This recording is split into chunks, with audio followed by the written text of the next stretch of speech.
हम यहाँ पर चौथा क्वेश्चन लिए हैं, जिसमें से हमने पहले के 3 क्वेश्चन को सॉल्व कर लिया है। अगर आपने वह क्लास अटेंड नहीं किया होगा तो उसका लिंक मैंने डिस्क्रिप्शन पे दिया हुआ है, आप जाकर देख सकते हैं। यहाँ पर दिया है जीवा ए बी बराबर 18 सेंटीमीटर है तथा पी क्यू जीवा ए बी की लंबसम द्विभाजक है जो जीवा को एम बिंदु पर मिलती है। यदि एम क्यू बराबर 3 सेंटीमीटर हो तो वृत्त की त्रिज्या ज्ञात कीजिए।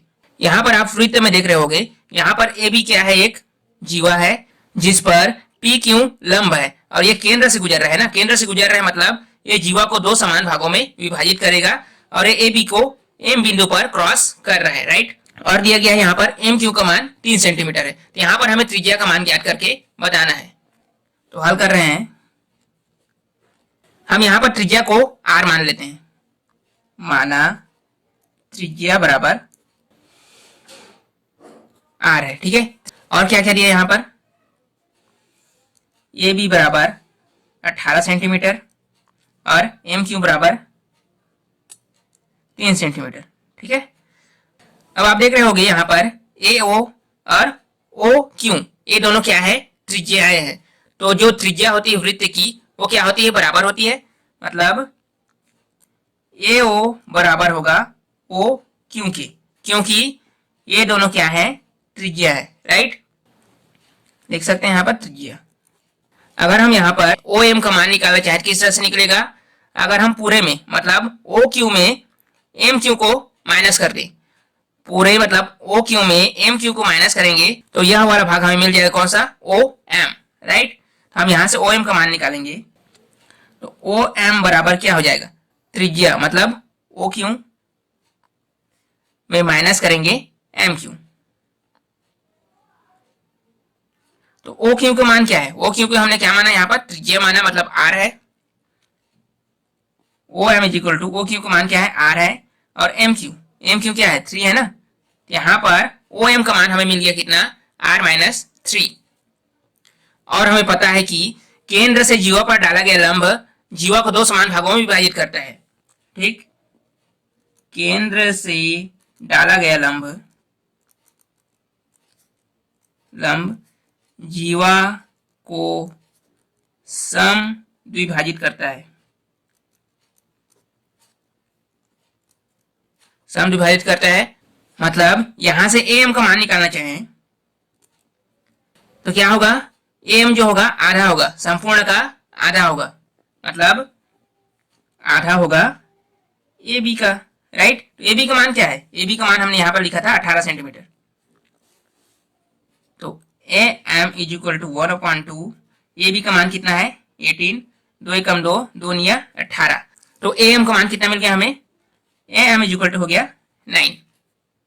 अब देखिए हमें यहाँ पर क्या क्या मिला, इसका मान मिल गया हमें 9 सेंटीमीटर, इसका मान मिल गया हमें r माइनस 3, अरे क्या है, त्रिज्या r, ठीक है। r यहाँ पर ए मिल गया, r माइनस 3 ओ एम का मान है और ए एम का मान कितना मिल गया, 9। तो हम इसी त्रिभुज में पाइथागोरस प्रमेय लगाकर इस क्वेश्चन को सॉल्व करेंगे, मतलब r का मान निकालेंगे या त्रिज्या का मान निकालेंगे। तो अब लिखेंगे यहाँ पर समकोण त्रिभुज ए एम ओ में पाइथागोरस प्रमेय से, पाइथागोरस प्रमेय से, ठीक। पाइथागोरस प्रमेय से, पाइथागोरस प्रमेय क्या होता है, कर्ण का स्क्वायर बराबर आधार का स्क्वायर प्लस लंब का स्क्वायर। तो यहां पर कर्ण क्या है, ए ओ का स्क्वायर, ए ओ का स्क्वायर इज इक्वल टू आधार ए एम का स्क्वायर प्लस लंब ओ एम का स्क्वायर, ओके। यहां पर मान रखें कर्ण हमारे पास है आर, आर का स्क्वायर हो जाएगा, ए एम का स्क्वायर मतलब 9 का स्क्वायर प्लस ओ एम का स्क्वायर मतलब आर माइनस 3 का स्क्वायर, ठीक। तो आगे यहां पर सॉल्व करेंगे, यहां पर कौन सा फार्मूला लगेगा, यहां पर फार्मूला लगेगा a माइनस बी का होल स्क्वायर इक्वल टू क्या होता है, a का स्क्वायर प्लस b का स्क्वायर माइनस 2ab, यही फार्मूला यहां पर लगाना है, ओके। तो आगे सॉल्व करें तो r का स्क्वायर इज इक्वल टू 9 का स्क्वायर कितना होगा, 9 का स्क्वायर हो जाएगा 81 प्लस यहाँ पर फार्मूला यूज करें तो यहाँ पर क्या हो गया, ए है और ए बी है, तो आर का स्क्वायर प्लस बी का स्क्वायर ना, तो बी का स्क्वायर क्या हो जाएगा, 3 का स्क्वायर हो गया माइनस 2ab, ए माने हैं आर को और बी माने हैं 3 को। ओके, तो आर का square equal to 81 plus r का स्क्वायर प्लस इसका स्क्वायर हो जाएगा 9 माइनस यहाँ पर मल्टीप्लाई में है ना, सब सब तीनों के तीनों क्या है यहाँ पर मल्टीप्लाई में है, तो 3 दूनी 6 आर, ऐसा हो गया। ओके, अब देखो अगर हमने यहाँ से आर स्क्वायर को पक्षांतर किया, यहाँ पर प्लस में इधर क्या हो जाएगा माइनस हो जाएगा ना, तो यहाँ पर प्लस और माइनस आर स्क्वायर क्या हो जाएंगे, कैंसिल हो जाएंगे। तो उससे अच्छा हम यहीं पर इसको कैंसिल कर सकते हैं, राइट। आप समझिए कैंसिल हो गया। उसके बाद हम -6 आर को पक्षांतर करेंगे और 81 और 9 को प्लस करेंगे। -6 आर को पक्षांतर कर रहे हैं, यहाँ पर क्या आएगा 6 आर, और 81 और 9 को यहाँ पर ऐड करें, जोड़ें तो कितना आएगा, ये हो जाएगा आपका 90। ठीक है, आर के स्क्वायर क्या हो गया, कैंसिल हो गया। अब आर इज इक्वल टू क्या हो जाएगा 90/6, इसको डिवाइड करें कितना आएगा 15 आएगा ना, मतलब वृत्त की त्रिज्या कितनी है 15 सेंटीमीटर। अतः वृत्त की त्रिज्या 15 सेंटीमीटर है। यही क्या है आपका आंसर। अब चलिए हम जल्दी से पांचों क्वेश्चन लेते हैं। तो देखिए यहाँ पर पांचों क्वेश्चन, एक वृत्त जिसका केंद्र O है कि दो जीवाएं PQ QR है तथा कोण PQO बराबर कोण OQR कितना है 55 अंश का, सिद्ध कीजिए कि PQ बराबर QR। आप वृत्त में देखिए यहाँ पर क्या दिया है, यहाँ पर दो जीवा दिया गया है PQ और QR, राइट, और बोला गया है कि PQO OQR इन दोनों के द्वारा बराबर कोण अंतरित हो रहा है कितने का 55 अंश का, राइट। यहाँ पर देखिए PO और OQ ये दोनों भुजाएं इस त्रिभुज के लिए ना क्या है बराबर है। क्यों बराबर है, क्योंकि ये दोनों वृत्त के त्रिज्याएं हैं। तो बताइए ये कौन सा त्रिभुज है, ये है समद्विबाहु त्रिभुज, जिसकी दो भुजाएं बराबर होती हैं वो क्या कहलाती हैं समद्विबाहु त्रिभुज। और समद्विबाहु त्रिभुज की जो समान भुजाओं के सम्मुख कोण होते हैं, ठीक है, समान भुजाओं के सम्मुख कोण क्या होते हैं बराबर होते हैं। मतलब इस वाले भुजा का जो सामने का कोण 55 है, तो इस वाले भुजा के सामने का कोण क्या होगा 55 ही होगा। उसी तरह से इस वाले त्रिभुज में यहाँ पर भी OQ और OR क्या है दोनों बराबर हैं, क्योंकि ये भी क्या है वृत्त के त्रिज्याएं हैं। तो यहाँ पर भी जो सम्मुख कोण होंगे बराबर भुजाओं के सम्मुख कोण वो बराबर होंगे। मतलब इसके सामने का 55 है तो इसके सामने का भी क्या होगा सामने कोण यहाँ पर 55 ही आएगा, राइट। इन सभी को पहले लिखते हैं, हल कर रहे हैं।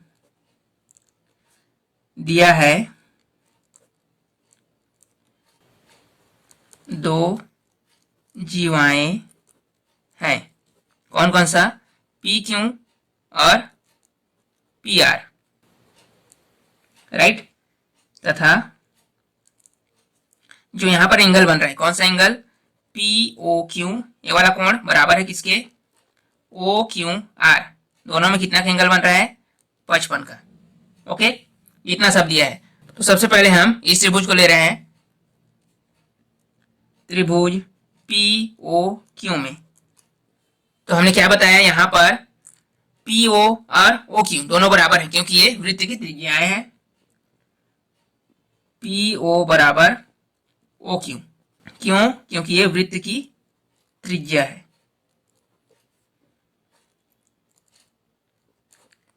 ठीक है, वृत्त की क्या है त्रिज्या है। और हमने देखा कि यहाँ पर जो कोण बनेगा इस कोण के बराबर होगा, क्यों, क्योंकि ये दोनों भुजा बराबर है और समान भुजाओं के सम्मुख कोण क्या होते हैं बराबर होते हैं। इसलिए कोण OPQ यहाँ पर का कोण बराबर है PQO के, बराबर PQO के, राइट। क्यों बराबर है, समान भुजाओं के सम्मुख कोण, समान भुजाओं के सम्मुख कोण। ओके, तो यही रूल यहां पर भी लगेगा।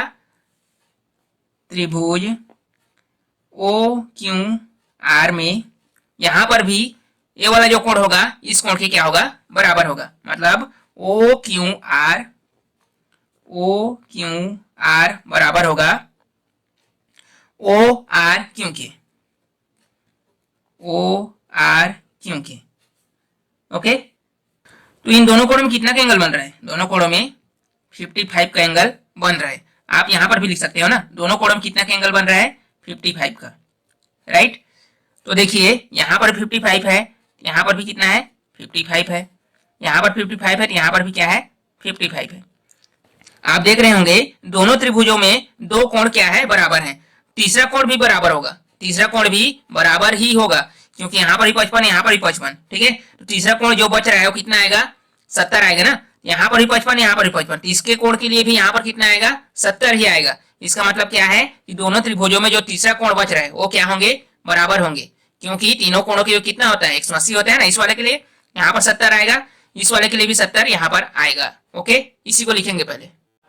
यहाँ पर हमने क्या लिखा? पहले त्रिभुज के दो कोण दूसरे त्रिभुज के दोनों कोणों की क्या है? बराबर है, राइट। तो ये जो तीसरा कोण है वो भी क्या? बराबर ही होगा, होगा ना, क्योंकि ये तीनों कोणों के योग कितना होता है? 180 होता है, मतलब यहाँ पर भी 70 रहना है, और इन तीनों कोणों के योग कितना होगा? 180 ही होगा, और यहाँ पर भी 70 रहना है, राइट। तो यहाँ पर मतलब POQ और QOR इन दोनों कोणों का मान क्या होगा? बराबर होगा। यही अभी लिखने वाले हैं। मतलब यहाँ पर लिखा जाएगा कोण POQ बराबर QOR। यहां पर दोनों कोण क्या होंगे? बराबर होंगे, QOR, ठीक। इसको समीकरण 1 मान सकते हो। अब हम इन दोनों त्रिभुजों को लेते हैं। अब POQ व त्रिभुज डालते हैं, त्रिभुज OQR में। तो इन दोनों त्रिभुज में आप देखो, यहां पर PO पहले त्रिभुज के लिए और दूसरे त्रिभुज के लिए OQ, ये दोनों भुजा क्या है? बराबर है। PO बराबर OQ, ओके। और यहां पर पहले त्रिभुज के लिए ये वाला भुजा OQ, दूसरे त्रिभुज की भुजा OR के भी बराबर है, क्योंकि ये सभी त्रिज्याएं हैं ना।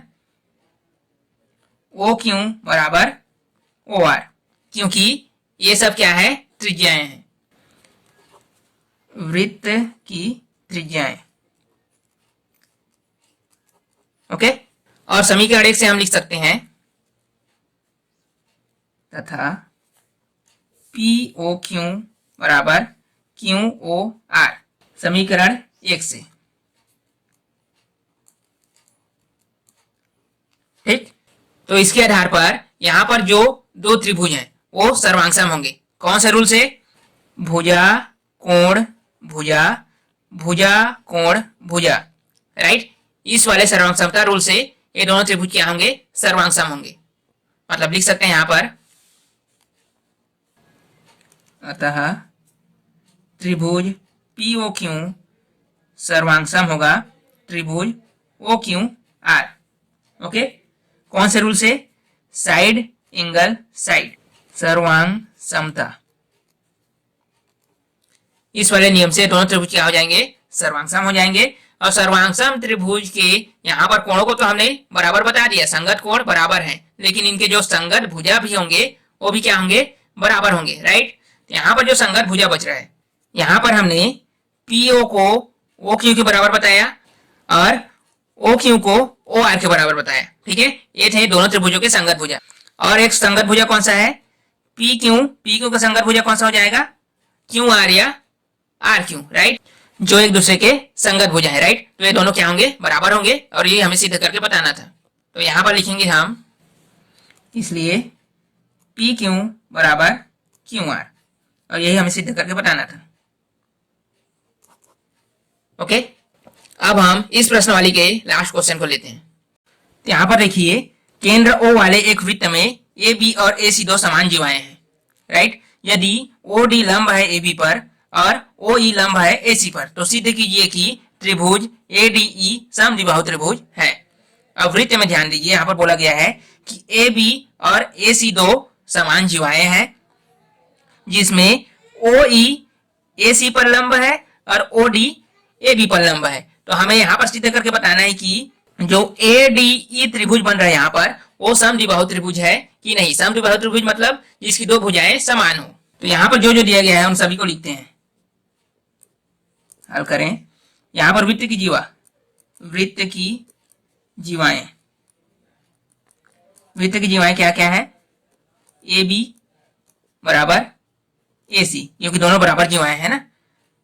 और ओ डी जो है लंब है किस पर, ए बी पर, ए बी पर लंब है, तथा ओ ई लंब है ए सी पर।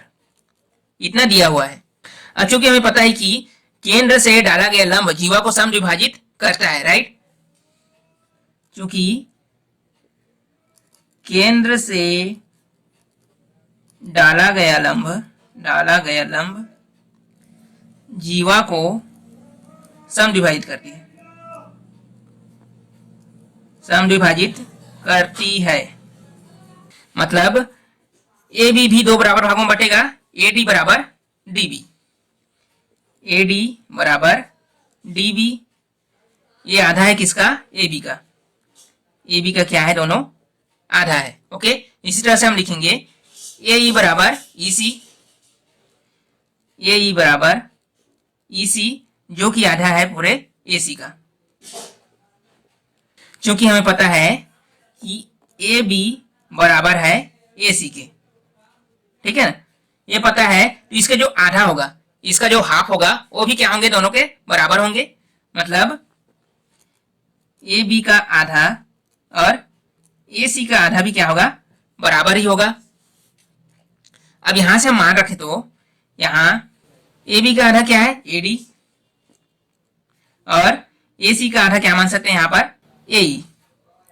ये भी दोनों क्या होंगे, बराबर ही होंगे। मतलब ए डी बराबर हो गया ए ई। तो यहाँ पर जिस त्रिभुज में हमें दो भुजा बराबर करना था वो तो मिल गया ना, ए डी बराबर हो गया ए ई के। मतलब ए डी ई जो त्रिभुज है वो क्या है, एक समद्विबाहु त्रिभुज है। अतः त्रिभुज ए डी ई समद्विबाहु त्रिभुज है, त्रिभुज है। ओके, यही हमें प्रूव करना था। तो आज की क्लास को यहीं तक रखते हैं। अगले क्लास में हम आगे प्रश्नावली को सॉल्व करेंगे। आई होप आज की क्लास आपको समझ में आया होगा। अगर कहीं पर भी कंफ्यूजन लगता है प्लीज कमेंट करके पूछ सकते हैं।